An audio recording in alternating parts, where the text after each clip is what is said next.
இந்த சலசலப்புக்கெல்லாம் நான் பயப்பட மாட்டேன். துப்பாக்கியால் சுடப்பட்ட அனுபவம் எனக்கு ஏற்கனவே உண்டு. அதை ரசிச்சு வயிறாக சாப்பிடணும். இப்ப எனக்கு இதுதான் வேணும். ஆமா, இறந்துட்டானா? இல்ல, பட்டினிங்க நடக்க வேலை இருந்து அவன் விடுதலை பெற்றுட்டான். பாலைவனத்தை நாம் வசிக்கிறது மனிதர்கள் மத்தியில இல்ல, அதற்காக நடுவில் ஏழைகளுக்காக கண்ணீர் சிந்துக்கு இதயமுள்ள மனிதர்களை இந்த குழந்தைகளுக்கு ஒரு முடிவெட்டுங்க. முதலாளியா?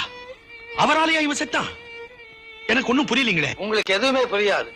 புரிஞ்சிக்கக்கூடிய சக்தி உங்களுக்கு இல்ல. நீங்க மரணம். ஆமா, மரணம். கேள்வி கேட்டப்போ வேலைக்கு சாப்பிடலைன்னா உடம்பு கெட்டு போடாது. 2 சப்பாத்தி துண்டை இந்த வீட்டுல இருந்து எடுத்தானே ஒரு ஏழை, அவனுக்கு காட்டிருந்தீங்கன்னா இந்த வீட்டுல ஒரு உயிர்